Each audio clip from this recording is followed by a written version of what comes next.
Hello, everyone. Welcome to another episode of the Addicted Mind podcast. My name is Duane Osterland. I'm your host, and we are on to another episode. So my guest today is Sarah Michaud, and she is author of Crazy, One Psychologist's Recovery from Codependency and Addiction, a Memoir and Roadmap to Freedom. We're going to talk about all things codependency. We're going to talk about how focusing on yourself and understanding your own needs and wants first is the way to find peace and freedom in your life and not sacrificing yourself for someone else's addiction. I hope you enjoy this episode. Sarah has so much positive energy and wants to share her wisdom from her own experience. And I think you'll get a lot out of this episode. And if you're getting a lot out of the Addicted Mind podcast, please write a review in iTunes or Stitcher or wherever you get your podcasts. I'd really appreciate it. It helps people find the show. And you can also join our Facebook group. Just go to Facebook and type in the Addicted Mind podcast, click join, and continue the conversation online. All right, everyone, let's go ahead and start this episode. Hello, everyone. Welcome to the Addicted Mind podcast. I have a wonderful guest today, Sarah Michaud. Yep. And she is going to talk about all things codependency. She's going to talk about her book, Crazy, her own memoir about her own recovery and her own story. So, Sarah, why don't we just start with you introducing yourself, and we'll go from there. Hey. Okay, Duane, thanks so much. Sarah Michaud, I'm a clinical psychologist in the Boston area. And I recently published a book on codependency. And the reason being really is because of several reasons. But one reason is from working with patients and clients for the last 30 years, a lot of them being recovering addicts and alcoholics, it seems like the major underlying issue is unresolved codependency. And so if you look at it, when someone gets sober, a lot of those underlying, what Bill W. used to call the underlying causes and conditions are there. And when he said, fear is the evil and corroding thread, codependent behavior comes out of fear. And you can say addiction comes out of fear. Or unresolved feelings. Yeah. Trauma and fear go together. Absolutely. Threat go together. Absolutely. I'm kind of throwing them all. And I will say, Duane, I simplify everything. I'm someone that tries to really break things down in a simple way. So really correct me if something, obviously some of these concepts are way more complicated, but absolutely. I'm trying to help people kind of identify the things that are getting in their way so they can change them. And that's why the book is fairly simply outlined too. So let's just jump into your story and getting to this book, because you have over 2 decades of sobriety yourself. This has been your own story. And I'd love to hear what motivated you to write this and put all of this knowledge down for others. Yeah. Firstly, like I said, was clients, but also I've got almost literally 40 years of sobriety, and I've had numerous bottoms with codependency. So my last one, I married a guy in 2006 who was 15 years sober and thought that was the man of my dreams. And like we hear very often in the halls and with people we know that are in recovery, he ended up relapsing, had a surgery, got into the opiates, and it was really, really hard because when you're dealing with addiction, obviously people are lying. But, right. But we want to believe them. And it is so easy because addiction is a mental illness as well as physical. The rationalizing, the minimizing, the denial. And what happens for the codependent is we have all the same processes going on. We don't want to believe that they're relapsed. We want to believe that he needed that extra opiate for that surgery. And so it's really hard to know what reality is. Just like Yeah. it's really, yeah. And just like it's really hard to know what reality is when we're growing up in addiction. I mean, that's a symptom of growing up in a household of addiction. You don't know what reality is. Kids are trying to make sense of their world. And they're seeing, say, someone who's drunk or passed out. And then they say to their parent, gee, have you been drinking? And they say no. So reality is very confusing as a kid. And when you're with and dating and married to an addict, it's very confusing because they're not telling the truth. Go ahead. So you found yourself in this unreality. Yes. I'm imagining, and I make up from my own experience and clinical experience. It's kind of a chaos because you don't know what's real. You don't know. Yes. You don't know if anybody's telling the truth. You don't know if you Nope. should do this or that. And you Nope. can feel in complete chaos. It's very confusing. And this is the thing is that, and this is why partly I wrote the book, because the focus when you're married to someone with an alcohol or addiction problem, or really, I try to broaden it even outside of addiction, because many people are codependent that don't have addiction in their relationship. Right. They're just preoccupied with their partner's lives. And I see it as on a continuum, everything from like a new parent who becomes a little controlling, all the way to being, we've talked about in an abusive relationship where you're totally preoccupied with what the other person's behavior is. So when you're married to someone who relapses, hopefully I don't lose my train of thought there, the focus was on my husband. What am I going to do to help him get sober? He would give me his medications and say, okay, only give me a certain amount. But then when he was in pain, he wanted another one. So basically, I become responsible for my partner's sobriety because now I'm focused on, is he getting to work? Is he not getting to work? Is he happy? Is he not happy? Is he going to take an extra pill? Is he not? My entire focus becomes on what he is thinking, feeling, and doing.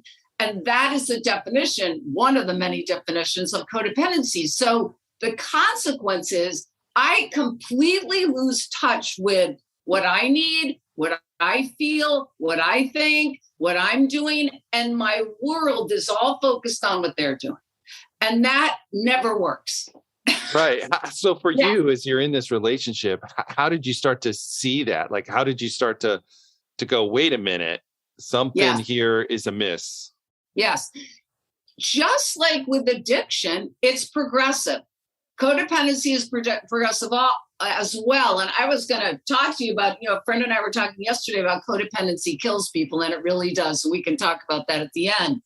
But it's progressive. I started getting sicker, meaning depressed, anxious. He wasn't changing. Life became more and more chaotic. And I ended up literally hitting a bottom where one day he was supposed to pick my son up at school, and the babysitter called and she said, I'm picking up Bo, and my husband couldn't pick him up because he was wasted somewhere. And that was kind of when that line was crossed where I went, oh my God, it's affecting my son. I have to do something. But it was cumulative. It was like different things would happen. And then he'd promise, I'll go to treatment. I'll do this. I'll get, that's the trouble. They know exactly what to say to you to stop you from kind of taking an action, which is you really need to go to treatment. Addicts are brilliant. I know I am one. Right. And it's almost like what you're describing is a loss of a sense of self because you're so focused on the other that you lose yourself. You lose connection to yourself.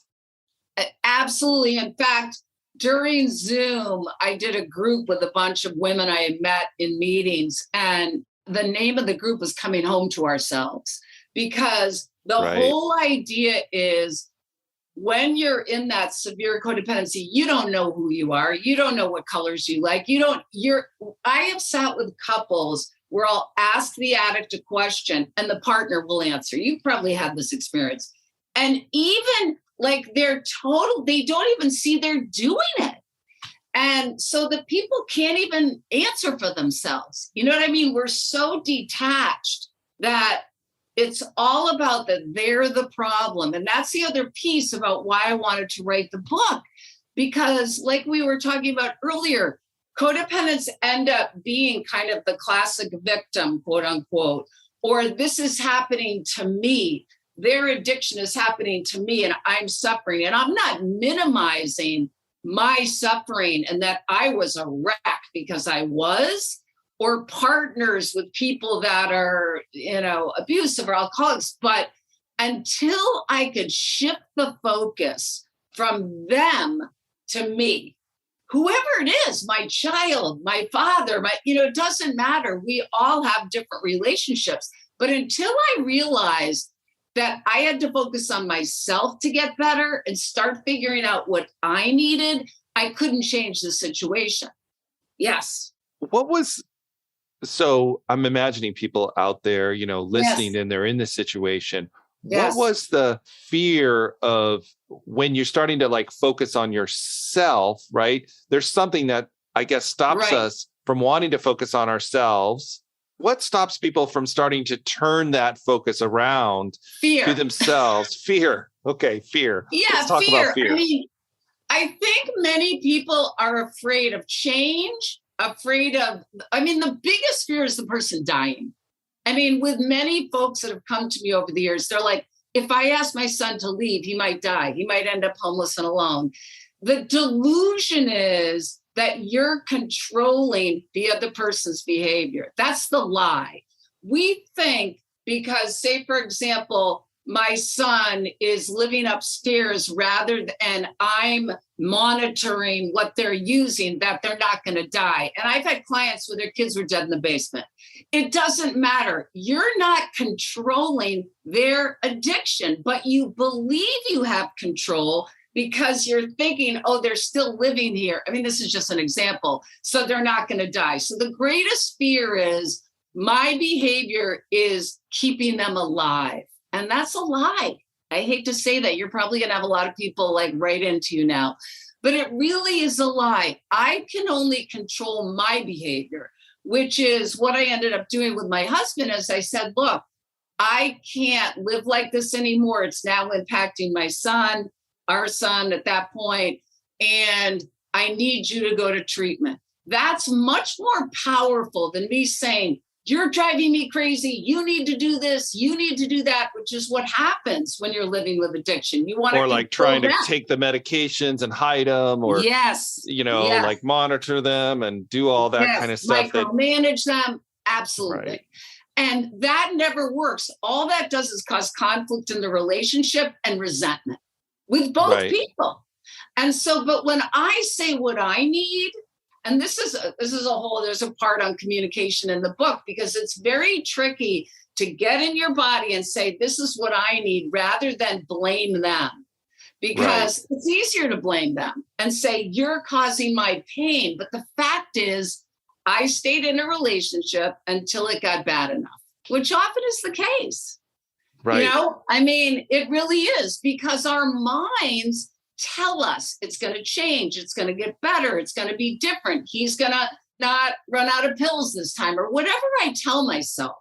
Addiction and codependency, like I say, that mental components where we tell ourselves what we want to hear. That's part of it. Right. And I think also, like, when you're talking about this, I'm thinking about a person who's starting to do this, and it feels like the only thing I can do is either I'm in this kind of codependency world, or I have to completely split myself off and not care about the other. Right. And they get stuck in that dichotomy, which is not, I don't think that's what you're really saying. Not at all. This is the thing. This is the other thing. To really love someone is to take care of me, because in addiction, and this is the thing with we're just focusing on addiction right now, it's not helping my husband by not addressing his addiction, right? It's not helping him. It's not helping me because I'm getting worse and worse, and it's not helping him. It's the same example I give in the book, and parenting is a huge piece, like especially now. We could talk about just parenting forever and codependency. So I remember reading this parenting book, and he said, if you keep packing your kid's backpack, they're going to start to believe they can't do it. So that's the other consequence of me being a controlling parent and thinking I need to do everything for them, which is codependency. And it's out of fear. A lot of codependent behavior is based in, oh, my son won't do it, or what will happen if we're late, or whatever the fear is that's coming up for the parent that makes them control that behavior. But the consequences of codependent behavior are the people around us start to believe they can't take care of themselves. And again, everything's like, different circumstances. I'm talking in generalities. Yeah, it's not black and white, and every situation is so unique. But what I hear you saying is there's this ability to start to own your own needs, your own wants, yourself, like what we were talking earlier. You lose connection to that, and if you don't know what that is, you're not going to be healthy for yourself, and you're going to suffer the consequences: depression, anxiety, sadness, loss, your own loneliness. Absolutely. And the thing is, it's the best thing for the relationship. I mean, that's the other thing that I think is lost in codependency work. It not only doesn't help the other person for me to enable them, again, whoever it is, it doesn't help me. So the delusion is I'm helping when I'm actually harming both of us. I mean, that's why it's so serious. And that's why I'm so motivated to get these messages across, because it's really this delusional system where I'm, again, going back to parents, where I'm like helping my kids do certain things, whether I'm getting them into a sport but really it's about our own fear. And just tolerating what's happening for me if my kid isn't in a sport, for example. What happens to me? Do I start thinking I'm not a good parent? Do I start thinking something's wrong with my kid? All of those subtle pieces of codependency are really powerful, because really the bottom line is, like you say, it's the inability to just be with myself.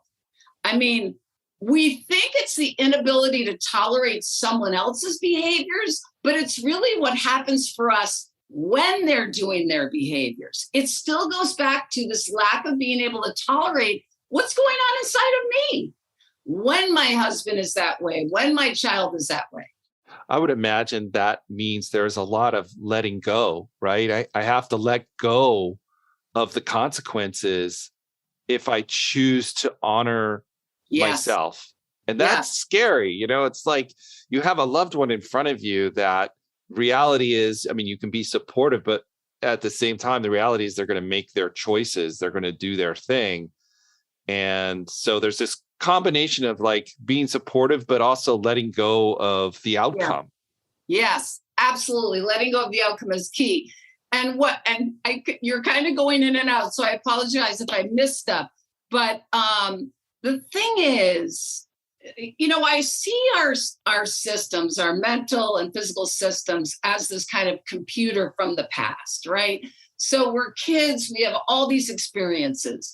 We collect all these belief systems, and we have all these wounds. So we've accumulated all this stuff over the years, and we're going to kind of do whatever our coping skills have been for our lives. We forget that, we've left that house now, and we have choices now, but so many of our belief systems and our, how we handle feelings are unconscious. So we're bringing all that into all our relationships. So how we behaved and how we survived, whether it was we shut down or we acted out or we denied or we rationalized or we hid out, whatever we did is what we're going to do, especially in our most intimate relationships, because that's where all of our mother-father stuff comes out. That is how we learn to interact with others. Yes. Our early object relations. Yes. Yeah. And so in this letting go, when you started to do this in your own life and in this relationship, what were some of the biggest fears for you that said, oh, I don't know if I can do this? Right. Well, I think for me, I had reached such an end point that I was really, like you said, I was willing. I knew that if I lost the relationship, it would be like I had to get to a point where I had to say, if I lose this relationship, I'm going to be okay. But many people, there's a lot of fears. There's the fear of being alone. There's the fear, am I going to be able to parent by myself? There's the fear of what's going to happen to them. The fear of not being loved, the fear of rejection, there's so many fears that come up, which are really, I've learned through my own work, the fears are from the past. The problem is they continue to be, they get activated, but they continue to be played out in the present. My fear of being alone is not about my husband, it's about my past. It gets played out in the present. My fear of not being loved is from the past, and it will get activated if I ask my husband to leave, but it's still my own stuff. That's why, the book is all about, I have to be responsible for what's happening over here. But you're right. Obviously, people are going to become afraid of change, of financial, people are afraid of financial stuff, so, there's lots of fears that can come up. And there's ways you can do it. I'm not suggesting everybody has to, leave their relationships if they're troubling. That's a whole other conversation. But I am saying it will improve if you focus on yourself. And I believe that 100%. Absolutely. I agree with you. Ultimately, that comes down to us. We're in our own body and we have to make those decisions. I think you said something really important, is that core fear of being alone.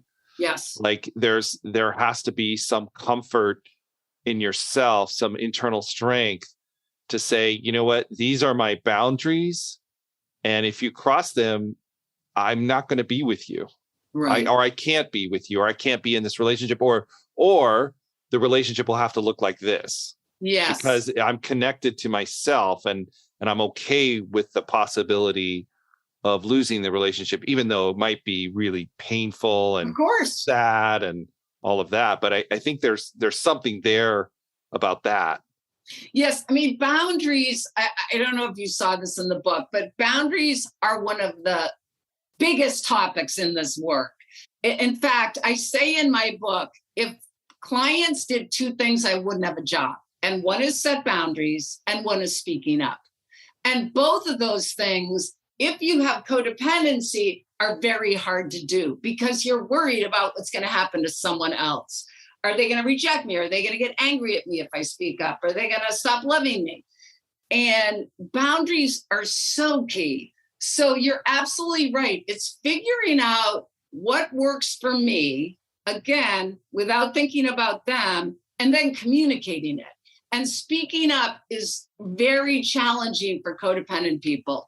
A lot of times they either shut down because that's what they did to survive as a kid, or they get angry and act out. It's that all or nothing, overreact or underreact.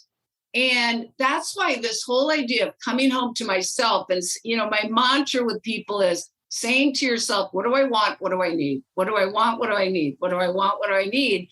Because most people who have codependency, it's what do they want? What do they need? So it's really turning that around.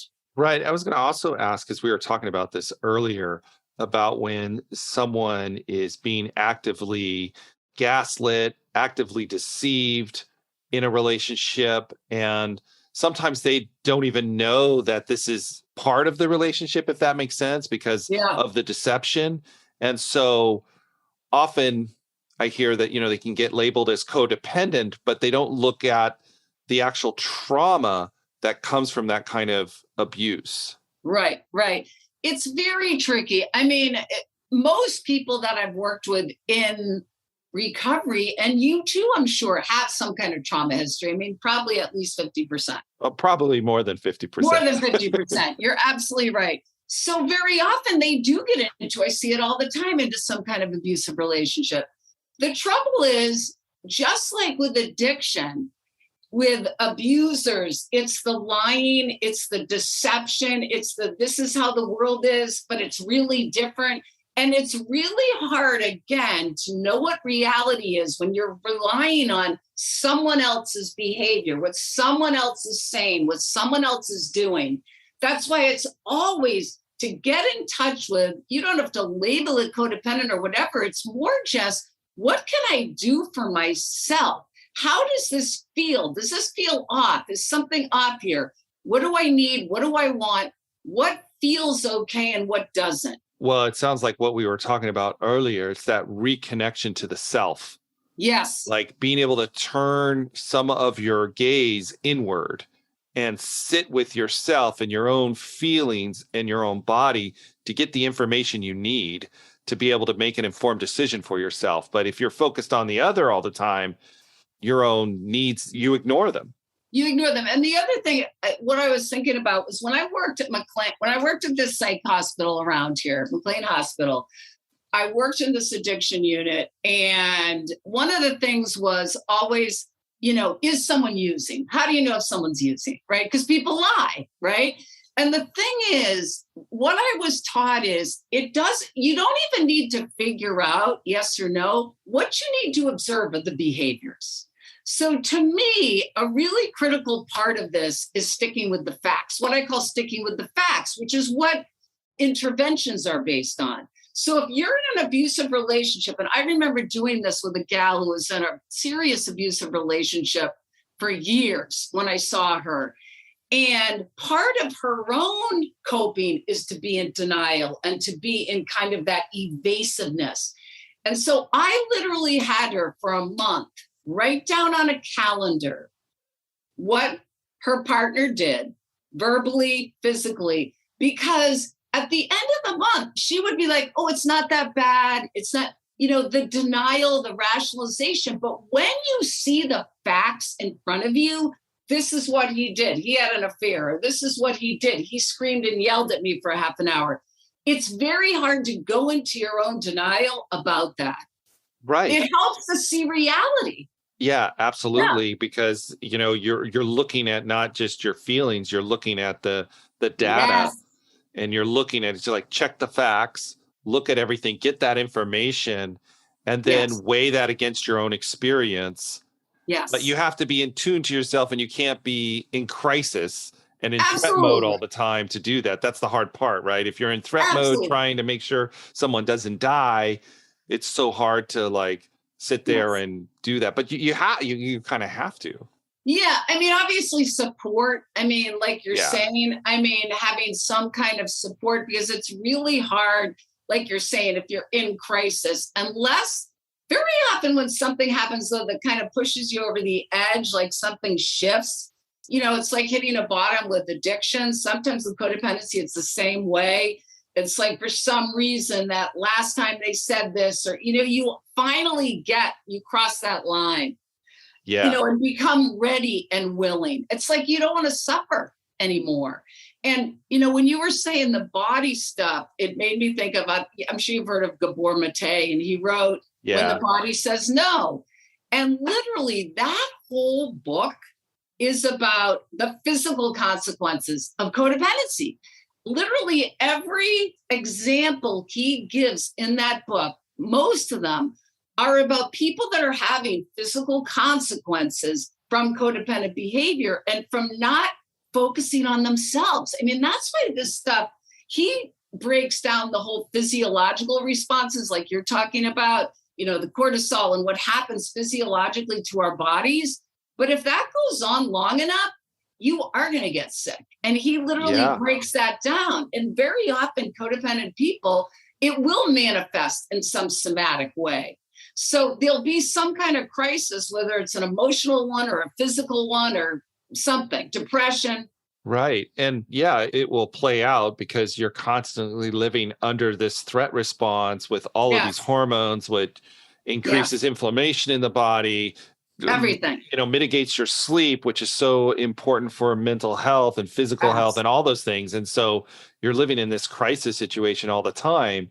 And to be able to start to own your own experience and then start to be strategic in your behavior choices, you can start to, I guess, undo this stance. And that gets us to the next part I want to talk about, which is, moving from codependency to what we were also talking about earlier before we started recording, empowerment. Yes. And moving from this frame to a frame of empowerment. Yeah, I mean, that's what really the whole book is about. It's how to, in the book, there's like 10 or 15 tools called Leaving Crazy Town. And those are all the tools. And, the first tool, because by the time someone really identifies their codependency, they're exhausted. So literally self-care, taking care of yourself, changing the focus to yourself is the first step. Then it's like taking action steps. Do you know what I mean? Because it's like that nothing changes if nothing changes, even if it's something small. And again, we can't become empowered if we're still focused on how the external world is responding to us. I mean, think about social media, or think about, most relationships. I mean, it's all about, how is this person? Do they love me? Do they not like me? Are they attracted to me? Or are they not attracted? Is someone clicking on me or not? It's the way I'm feeling about myself is based on external circumstances. So it's all about, what can I do that feels good, makes me feel strong, makes me feel better? I mean, I literally on a daily basis decide what I'm taking in and what I'm not taking in, because I know what helps me to feel better and what makes me feel worse. I mean, it sounds simple, but it's not necessarily simple. Well, you got to walk into all your fears. You got to walk into all of that discomfort. And that's that process of slowly doing this, right? And getting the support to do it, right? Because some of those fears are really scary and overwhelming. And, Absolutely. And your body just goes, no way, no way are we going there.